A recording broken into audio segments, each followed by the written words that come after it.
우리 함께 사도신경으로 우리의 신앙을 고백하겠습니다. 나는 전능하신 아버지 하나님 천지의 창조주를 믿습니다. 나는 그의 유일하신 아들 우리 주 예수 그리스도를 믿습니다.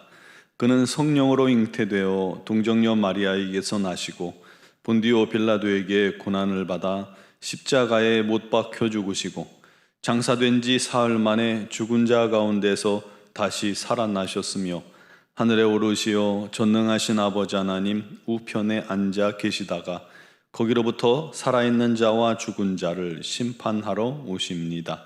나는 성령을 믿으며 거룩한 공교회와 성도의 교제와 죄를 용서받는 것과 몸의 부활과 영생을 믿습니다. 아멘. 찬송가 370장 찬양 드리겠습니다.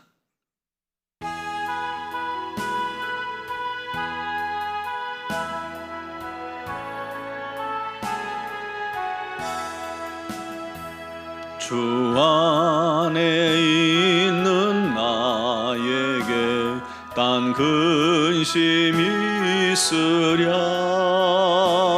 십자가 밑에 나가 내 짐을 풀었네. 주님을 찬송하면서 할렐루야 내 앞길 멀고 험해도 나 주님만 따라가리. 그 두려움이 변하여 내 기도 되었고 전날의 한숨 변하여 내 노래 되었네. 주님을 찬송하면서 할렐루야 내 앞길 멀고 험해도 나 주님만 따라가리. 내 주는 자비하셔서 늘 함께 계시고 내 궁핍함을 아시고 늘 채워주시네. 주님을 찬송하면서 할렐루야 내 앞길 멀고 험해도 나 주님만 따라가리. 내 주와 맺은 언약은 영 불변하시니 그 날아가기까지는 늘 보호하시네. 주님을 찬송하면서 할렐루야 내 앞길 멀고 험해도 나 주님만 따라가리. 아멘. 오늘 주신 말씀은 욥기 1장 1절에서 5절 말씀입니다. 욥기 1장 1절에서 5절까지를 봉독하겠습니다. 우스 땅에 욥이라 불리는 사람이 있었는데 그 사람은 온전하고 정직하여 하나님을 경외하며 악에서 떠난 자더라. 그에게 아들 7과 딸 3이 태어나니라. 그의 소유물은 양이 7,000마리요 낙타가 3,000마리요 소가 500결이요 암나귀가 500마리이며 종도 많이 있었으니 이 사람은 동방 사람 중에 가장 훌륭한 자라. 그의 아들들이 자기 생일에 각각 자기의 집에서 잔치를 베풀고 그의 누이 3명도 청하여 함께 먹고 마시더라. 그들이 차례대로 잔치를 끝내면 욥이 그들을 불러다가 성결하게 하되 아침에 일어나서 그들의 명수대로 번제를 드렸으니 이는 욥이 말하기를 혹시 내 아들들이 죄를 범하여 마음으로 하나님을 욕되게 하였을까 함이라. 욥의 행위가 항상 이러하였더라. 아멘. 우리가 어렸을 때 교과서에서 항상 보면 권선징악을 배웠죠.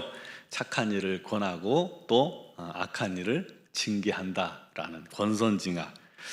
여전히 드라마도 그리고 영화에서도 보면 가장 호소력 있고 공감을 이끌어내고 통쾌함을 주는 게 이 권선징악입니다. 사람들의 기본적인 바람이 그런 것 같아요. 그런데 우리가 사는 이 죄악된 세상의 현실은 악한 자의 형통을 너무 쉽게 마주할 수가 있습니다. 반대로 의인의 고난, 즉 선하고 정직한 사람이 더 가난하고 고통스럽게 살아가는 현실을 경험하게 됩니다. 도대체 왜 의인에게 고난이 있을까요? 성경에도 보면요, 하나님께서 생사화복을 우리 앞에 두셨다고 했잖아요. 우리가 어떤 삶을 선택하느냐에 따라서 하나님께서 그대로 이루어 주신다고 약속까지 하셨는데 왜 현실은 그 약속과는 너무 멀게 느껴지느냐, 그것입니다. 시편 73편의 시인 아삽도요, 악인의 형통 때문에 자기가 거의 넘어질 뻔하였다라고 그렇게 고백하고 있어요. 걸음이 미끄러질 뻔했다고 고백합니다. 시험 들 뻔했다는 거예요, 한마디로. 욥기는 바로 그런 주제를 다룹니다. 즉 의인의 고난에 대해서 깊은 묵상을 하게 해주는 말씀이죠.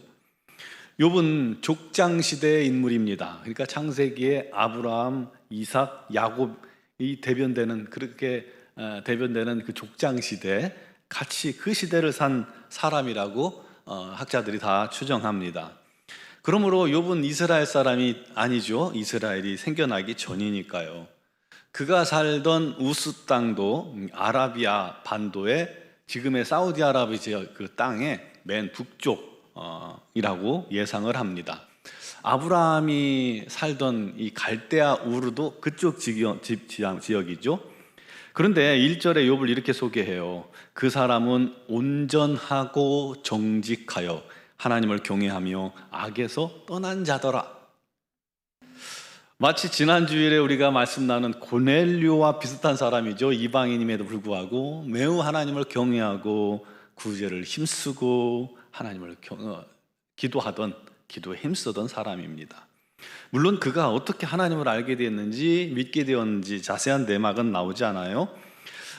그렇지만 친구들과의 논쟁을 우리가 보면 욥과 친구들이 하나님에 대해서 알고 있고 나름대로 알고 믿고 있었던 상태라고 볼 수는 있습니다. 물론 하나님에 대해서 온전하게 아는 사람들은 아니지만요. 욥은 나온 대로 7남 3녀의 자녀가 있었습니다. 엄청난 부자죠. 재물도 많고 종도 많았습니다. 게다가 이 사람은 동방 사람 중에 가장 훌륭한 자라 최고의 칭찬을 하고 있죠. 좋은 건 다 가졌어요. 자녀들이 생일 잔치를 하고 나면 꼭 차례대로 불러다가 이 자녀들을 성결케 하고 자녀의 명수대로 번제를 드렸습니다. 혹시 자녀들이 하나님 앞에서 마음으로 범죄했을까봐, 하나님을 욕되게 했을까봐 그렇게 하는 거예요. 그래서 그는 온전한 사람이요 하나님을 경외하며 악에서 떠난 자다라는 그런 인정을 받은 것입니다. 나중에도 나오듯이 하나님께서도 그런 자는 세상에 없다라고 인정하실 만큼 하나님을 기쁘시게 하고 하나님이 이렇게 인정하는 그런 사람이었던 겁니다. 그런데 그런 사람이 갑작스럽게 소개되는 천상회의 주제로 나오죠. 사단이 욥을 참소합니다. 욥이 그렇게 신실할 수 있었던 것은 하나님께서 그에게 그 많은 재물을 다 주셨고 자녀도 주셨고 다 모든 걸 풍족하게 주셨기 때문 아닙니까? 다 그렇게 주시면 전부 다 그렇게 할 것 아닙니까? 그런데 시험을 해봤더니 결코 욥이 하나님을 배반하지 않았죠. 입술로. 두 번째 또 그럽니다. 그가 아직도 건강해서 그런 것 아닙니까? 건강을 한번 뺏어 보십시오. 그러면 아마 하나님을 욕할 겁니다. 결국 사단의 시험을 우리 하나님께서 허락하셨고 생명은 건들지 마라 라고 말씀하셨죠. 의인 욥은 그때부터 말로 표현 못할 만큼 큰 시련을 겪게 됩니다. 단지 사단이 참소했다고 해서 하나님께서 욥에게 그런 큰 시련을 허락하셨을까요? 하나님도 온전하고 정직하여 하나님을 경외하며 악에서 떠난 자라고 말씀하셨잖아요. 굳이 그렇게까지 하실 이유가 뭘까요? 그것은 다 하나님의 더 큰 계획 안에 있었기 때문입니다. 의인에게 임하는 고난은 하나님의 목적과 뜻과 계획 안에 있음을 믿으시기 바랍니다.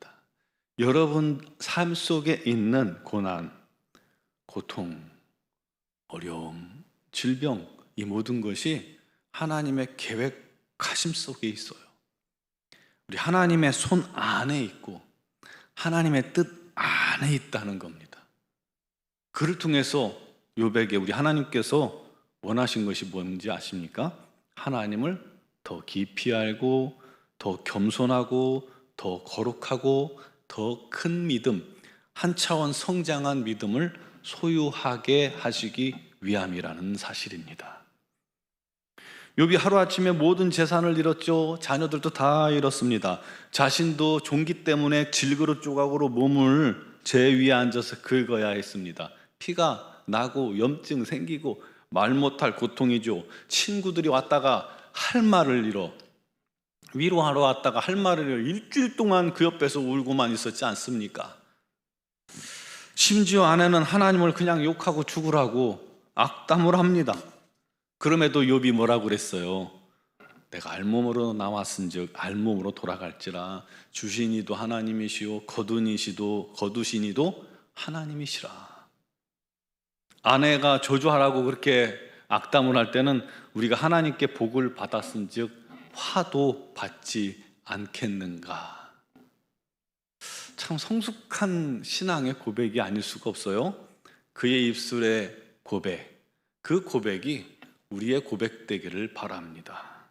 우리도 알몸으로 나온 자니까 지금 걸친 모든 것들은 다 하나님의 은혜로 내게 있는 것이고 내 주변에 불어난 모든 것들은 다 하나님의 은혜 아니겠습니까? 우리도 욥과 같이 그런 고백이 우리 삶, 우리 믿음, 우리 신앙 중심에 있기를 간절히 바랍니다. 사랑하는 성도 여러분, 결코 쉽지 않지만 우리 눈에서 흐를 눈물조차 없을 만큼 깊은 눈물을 다 쏟아내고 반석 같았던 믿음이 고난의 풍파에 다 깎여서 무너질 것 같고 우리의 소망조차 풍랑에 이리저리 밀려다닐지라도 또 우리의 생명이 바람 앞에 있는 초같이 흔들린다 해도 기억할 것이 있습니다. 바로 하나님이 나의 아버지시라는 것입니다.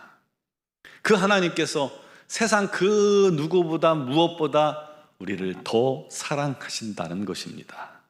그리고 그분이 결단코 우리를 버리지 않으시고 떠나지 않으시고 포기하지 않으신다는 거예요. 인생의 커다란 파도 속에서도 감당할 수 없는 거친 바다를 우리가 만났다 할지라도 주만 바라보며 기도하면 우리 앞에 있는 홍해라도 우리 하나님께서 갈라 주실 것입니다. 우리 앞에 있는 쓴물을 단물로 바꾸어 주시고요, 반석에서 생각지도 못한 반석에서 샘물을 쏟아 우리에게 먹여 주시고요, 우리의 옷과 신이 헤어지지 않게 하셔서 우리를 마침내 소원의 항구로 우리 하나님께서 주신 약속의 그곳으로 인도해 주실 줄 믿습니다. 그 믿음으로 우리가 굳게 설 때에 마침내 우리도 욥처럼 승리하고 복을 얻게 되는 것입니다. 시험을 우리가 통과한 후에 우리도 이렇게 고백하길 바랍니다. 내가 마침내 주를 배움나이다. 이렇게 신앙 성장을 삶의 어려움 속에서도 한 걸음 더 높이 올라가는 믿음의 사람들, 우리 앞에 있는 모든 이 고난도 오히려 그것이 우리를 변화시키고 우리 하나님께 더 가까이 나아가는 그런 승리의 기간으로 삼으시기를 주님의 이름으로 축원합니다. 기도드리겠습니다. 사랑하시는 아버지 하나님, 우리 하나님의 자녀, 택함 받은 우리 하나님의 사람, 거룩하게 살려고, 또 정결하게 살려고, 정직하게 살려고, 성령 안에 살려고 몸부림치고 노력하는 자에게도 또 다른 삶의 고난과 슬픔과 걱정이 얼마든지 찾아올 수 있음을 기억하게 하여 주옵소서. 그러나 우리가 반드시 기억할 것은 그 모든 어려움 속에서도 다 하나님께서 우리를 지키시고 보호하시고 계시고 우리가 하나님 뜻 안에 있고 우리 하나님의 계획 안에 있다는 그것입니다. 마침내 주님께서 우리를 그를 통해서 승리케 하시고 그를 통해서 우리의 믿음이 성장하며 우리의 신앙의 차원이 달라지며 또한 머무는 신앙이 아니라 날마다 성장하는 신앙으로 바꾸어 주실 것을 확신합니다. 그 믿음 속에서 우리도 날마다 기뻐하며 감사하며 살게 해주시고 마침내 허락하실 주님의 놀라운 약속을 항상 믿음의 눈으로 바라보는, 그리고 믿음 잃지 않고 승리해 나가는, 더욱더 순종해 나가는, 우리의 입술로 범죄치 않는 그런 믿음의 사람들이 되게 하여 주시옵소서. 아버지 하나님, 오늘도 여러 가지 사정과 형편을 주님께 아뢰입니다. 주님께 모든 것을 맡기는 자들마다 마음에 평강 주시고 기쁨 주시옵소서. 육신의 질고로 말미암아 고통 속에 우리 하나님을 바라보는 심령들도 우리 하나님의 놀랍고 크신 은총이 가득 차고 흘러 넘치게 하여 주셔서 우리 하나님만 높이며 찬양하며 경배하게 하여 주시옵소서. 아버지 하나님, 우리 노원중앙교회를 사랑하신 하나님께서 날마다 풍성한 은혜를 우리 공동체에 더하시고 이제 우리 교회가 더욱더 성장하고 성령 충만하여 주의 복음을 우리 주변에 날마다 더 전하는 믿음의 지체들이 되게 하여 주옵소서. 미얀마 양군 한인중앙교회 우리 선교사님들에게 건강과 능력과 은혜를 주셔서 주신 사명 온전히 감당케 하여 주시기를 간절히 소망하며 예수 그리스도의 이름으로 기도드리옵나이다. 아멘.